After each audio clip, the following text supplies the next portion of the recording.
ว่าแล้วมีไผเป็นคือกันบ่ทุกคนอยู่เกาหลีหลายปีแล้วก็เป็นเบื่อเนาะก็คือเป็นเบื่อเกาหลีแมั้มื้อนี้ลูกค้าบ่มีก็ไปหาสวีวีอยู่ห้องโมกันเนาะทุกคนก็คือไปหากินข้าวเฮือนโมกันเนาะมาจังบ่เปลืองข้าวเจ้าของแม่ว่าแล้วก็มาเด้อทุกคนกินข้าวนํกันเนาะมีครบเบิดซุอย่างซุแนวได้เมนูมื้อนี้ก็ได้บ่สิเป็นก้อยขมนมตังเนาะครบเบิดแม่บ่ว่าสิเป็นกระปงกระปูก้อยสุกก้อยดิบหมูแล้วก็สิมีอันนั้นแม่ทุกคนหอยแครงแม่เมี่ยงหอยแครงเนาะก็คือครบครันอลีเลยแบบนี้แหละเนาะจังมาหาหมู่ดูๆก็ได้ย้อนว่าคงกินหลายแม่ว่าแล้วก็มาเด้อทุกคนกินนํกันเนาะว่าแล้วอากาศช่วงนี้ก็ขึ้นหนาวเลยทุกคนก็ขึ้นหนาวบักคักแม่ก็คือแบบพากันมาตอนแรกบ่ได้ใส่เสื้อกันยาวเด้แต่ก็คือได้มาหาซื้อเสื้อผ้าหน้าเนาะก็คือพากันมาหาซื้อเสื้อกันยาวใหม่เนาะกับพ่อบ้านก็ได้ย้อนว่าตอนมาก็ใส่สูทแขนสั้นมาแต่ว่ามันหนาวแห้งแม่ก็คือได้หาซื้อเสื้อแขนยาวใส่ว่าแล้วก็คือกินข้าวไปนำเว้ากันไปนำเนาะเว้านัวหัวม่วนกันแม่เลิกงานไว้ก็คือไปหากันอยู่เรื่อยได้ย้อนว่าอยู่ไกลกันเด้แต่ก่อนก็คืออยู่ไกลกันเนาะอยู่คนละภาคแม่ก็บ่ค่อยได้มาหากันดอกว่าเพราะว่าบัดนี้มาอยู่นํกันแล้วก็คือวางเป็นผู้ใดก็คือนัดรวมกลุ่มกันเลยเนาะบ่แล้วมีไผเป็นคือกันอยู่บ่ทุกคนอยู่เกาหลีหึงก็ได้แต่ละมื้อแต่ละเว้นจักสิเฮ็ดกินอีหยังแม่แต่ละมื้อคือบ่ได้เฮ็ดหยังเด้เพราะได้แต่ส่งข้อความถามกันเนาะว่า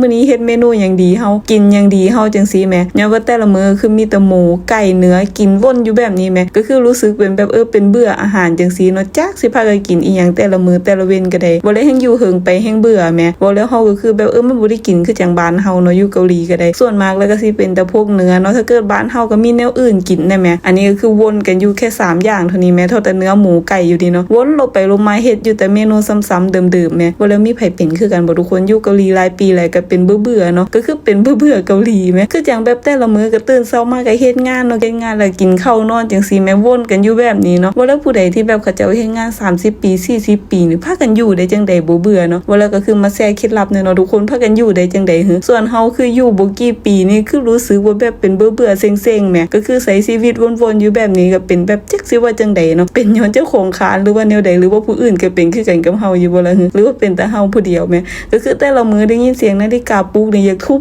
โทรศัพท์ทิ่มผู้ใดก็ย้อนว่าแบบบ่อยากลุกนะแม่ให้ช่วงนี้เนาะอากาศหนาวๆแบบนี้เฮ้เต็งแม่แฮงบ่อยากลุกแม่แฮงขี้คร้านคักเด้อขี้คร้านที่สุดนี่ก็คือแบบยามหนาวนี่แหละเนาะย้อนว่าแบบอากาศก็แห้งหนาวก็คืออยากนอนอยู่ในผ้าห่มนะแม่ก็คืออยากนอนกกอยู่ในหั่นแม่แต่ว่าเฮ็ดจังได๋ล่ะก็คือต้องลุกไปเฮ็ดงานเนาะได้ยินเสียงนาฬิกาปลุกยามใดก็สู้ๆในหาลังมือก็ได้หาลังเทื่อก็คิดเด็กสิยาซะบ่เฮ็ดซะบ่จังซี่แม่คิดไปขึ้นมาก็ไปเบิ่งเงินในบัญชีแล้วก็ได้ลุกไปเฮ็ดคือเก่าเนาะบ่แล้วมีไผค้านคือกันกับเฮาอยู่บ่ทุกคนเบิ่งแล้วก็น่าสิมีแต่เฮานี่แหละเนาะที่ค้านก็ได้ผู้อื่นก็คือจังบ่ได้เป็นคือเฮาดอกว่าเฮาคือเบิ่งเด้บ่แล้วแบบผู้ที่เพิ่นเฮ็ดงานอยู่เฮิงๆเนาะ30ปี40ปีนี่เพิ่นพากันอยู่ได้จังได๋ยอมใจเพิ่นอลีเนาะคือพากันเก่งอลีแม่ใช้ชีวิตแบบวนๆอยู่แบบนี้เนาะตื่นเช้ามาเฮ็ดงานแล้วก็แบบแล้วก็เลิกแล้วก็นอนจังซี่แม่กินข้าวนอนจังซี่เนาะส่วนเฮาก็คือเป็นสีคานๆบ่แล้วก็คือน่าสิสู้ต่อบ่ไหวแล้วล่ะบ่แม่นย้อนอย่างอื่นได้ย้อนเจ้าของคานนี่ล่ะเบิ่งแล้วก็ได้